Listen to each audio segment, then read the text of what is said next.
Some businesses will be allowed to reopen from June 2nd, resulting in three-quarters of the economy resuming operations. Trade and Industry Minister Chan Chun Sing said yesterday that businesses that operate in settings with lower transmission risks may resume activities. The Straits Times Associate Editor Vikram Khanna joins us now to discuss what Phase 1 will mean for the economy. Vikram, industries allowed to restart operations include manufacturing and production facilities in the semiconductor, medical technology and aerospace sectors, as well as wholesale trade and finance companies. Retail shops and dining in are still not allowed though. How much of a respite does Phase 1 bring for the economy? Okay, well, I think there's good reason to give these sectors priority. That is manufacturing, financial services, business services, wholesale trade, and so on. As you mentioned, number one, they are relatively low-touch sectors. There's very little customer-facing activity in these sectors. So that's number one. Number two is they are quite important for the economy. I mean, for example, manufacturing and financial services alone account for almost half of GDP. So it makes sense to prioritize these sectors first. But that said, I mean, there are some risks even in these sectors. For example, in manufacturing, it depends partly on supply chain. So you can open your factory, but if your supplier's factory is not open, if your supplier's factory is in another country, for example, you may not get the inputs that you need to do production properly, right? Right. So you've got to coordinate with the whole supply chain in order to be able to operate normally. Number two is that you have logistical issues. For example, there's the sea freight and the air freight. I mean, they are capacity constrained because of COVID, right? So even if you produce, you may not be able to get your products out easily, or you'll have to pay quite high costs for air freight and sea freight. So these are two issues that would limit the ability of manufacturing to fully come back. I mean, some of it will definitely come back, but not all of it, not easily. That's number one. On financial services, I think there's much less of a problem. I mean, financial services are already being delivered by remote quite successfully through the circuit breaker. So there should be a fewer issues there. So to answer your question, it will be some respite for the economy, but I don't think that you will have 75% of the economy back to normal quite so soon.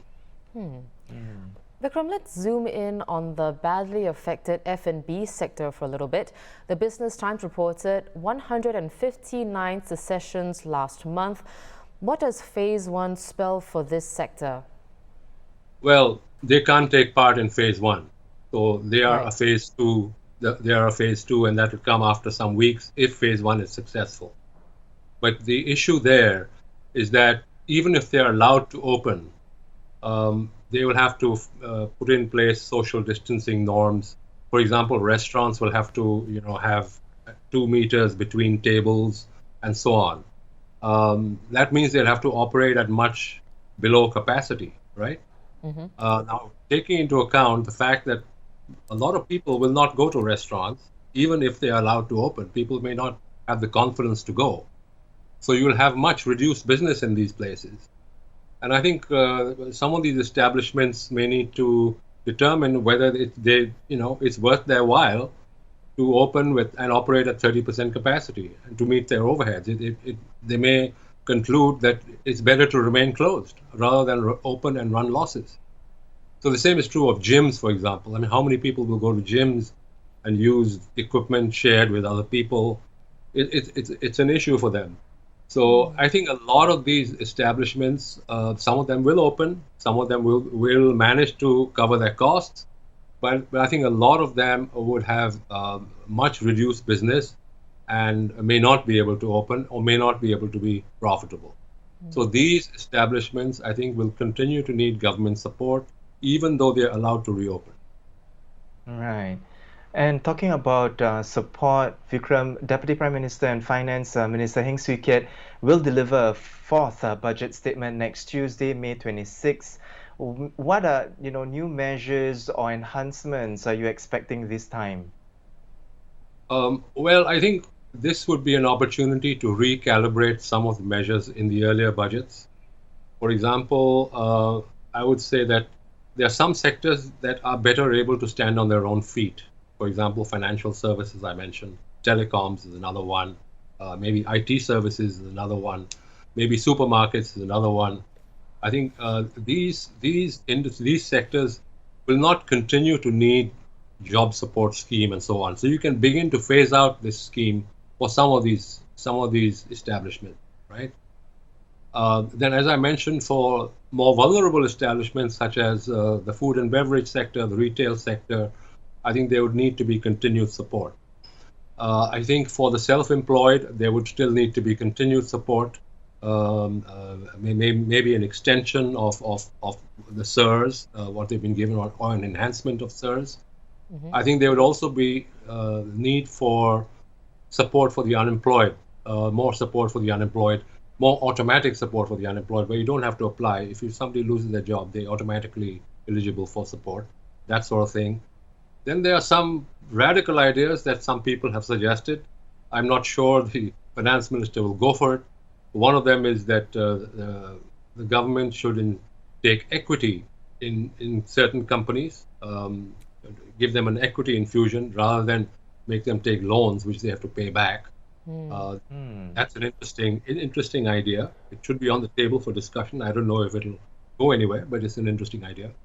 Another idea is that proposed by nominated MP Sarah for a universal basic income for a temporary period, where everybody gets a certain income every month, because you can't predict who's going to lose their jobs. You don't know. It could be white-collar workers. It could be anybody. So that puts that gives a sort of broad safety net across the board for the economy. So these are some of the ideas that the finance minister could consider. Well, thanks so much for that, Vikram. So let's go through the timeline of the three phases. Phase 1 will take a few weeks. Phase 2 is expected to last several months. And Singapore will only enter Phase 3 when there's a vaccine. So given that timeline, what hits will the economy continue to take, specifically the spillover effects on jobs and wages? Well, the economy will remain extremely weak all the way until Phase 3. And Phase 3 will not happen until probably the end of next year. I mean, I don't think you're going to get a vaccine discovered, tested, manufactured, deployed, and then people vaccinated until the end of next year, at least. So I think through 2021, I think the economy will remain weak. Another thing, of course, is that the rest of the world is going through a rough time. I mean, the U.S. economy, the Eurozone economy, Japan, even China and India, they're all facing negative growth. So I think this is going to continue well into 2021. So I think it's going to be a difficult period for Singapore. I think there's going to be possibly lots of company closures, possibly lots of layoffs. So I think Singapore needs to have a sort of pretty broad protection, social safety net, and protections for companies during this period, all the way up till the end of next year. Well, we appreciate your insights, Vikram. We've been speaking with Associate Editor at the Straits Times, Vikram Khanna.